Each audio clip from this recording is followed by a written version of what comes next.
This score is entirely different from anything I've ever done. My name is Gareth Coker, and I'm the composer for the Unspoken. Makes sense. Great, let's do it again.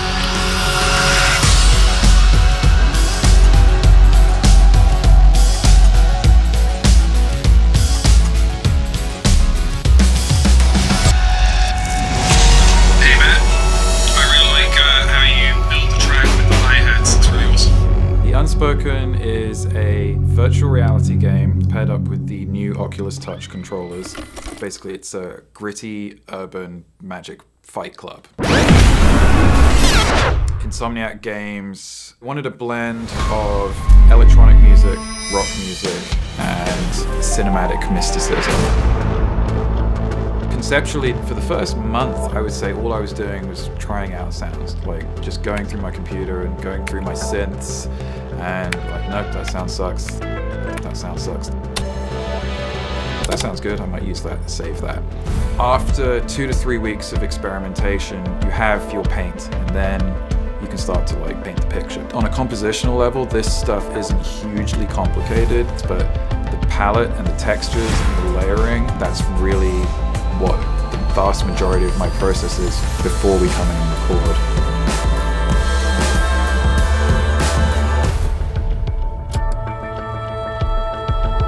We'd like to get the first one again, because it'd be good to have some kind of like diction on this. So yeah, let's give that a try. I compose the backing tracks first, so we have something structured to go with for the duration of the recording.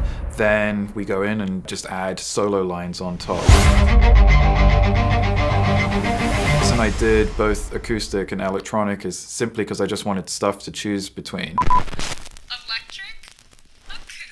Because you can take an acoustic recording and run it through all kinds of weird musical effects.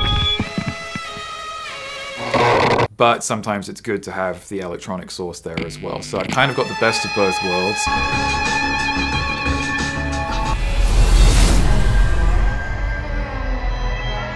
For the launch, there are 3 characters in the game: the anarchist, the kineticist, and Blackjack. I wanted each of them to have a distinct personality, so when you hear the track, you can differentiate between them.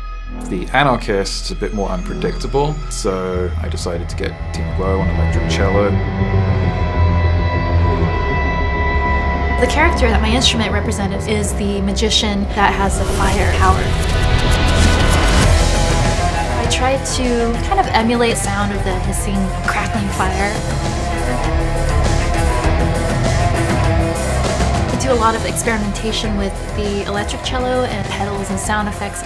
Her sound on electric cello is quite fiery and unpredictable, so it matched the character perfectly. The kineticist is moving objects at a fast speed, so I wanted something a bit more precise and nimble. So instead of electric cello, we did electric violin.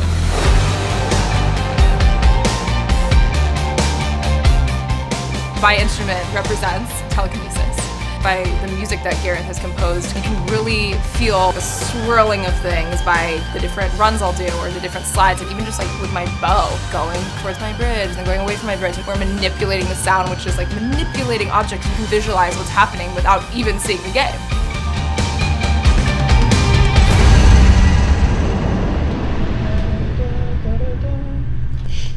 Look, this is old school, it's being done by hand. With the Blackjack character, the music is quite fast and nimble. We've put a vocalist on top just to reflect a little bit more of the purity of that character. I like to use my voice as an instrument, create a really atmospheric dream world with it. My character is kind of witchy. She gets to be really childlike, textured-wise, really playful, but also really dark and calculated. And then finally we had a drummer, Matt Laug. He's the only soloist that's playing across all of the tracks. This guy's awesome.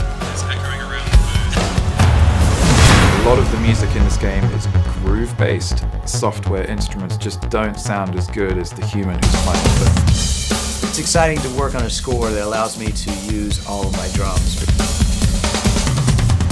In this case, more is better.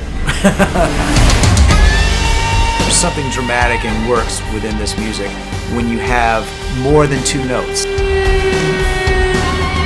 As I heard the first piece of music, I was like, oh yeah, this is gonna work out great. The recording is essentially the icing on the cake. What usually happens is the player gets into a zone, and then there's a period of time where they can almost do no wrong, and that's when you really got to make sure you're pressing the record button.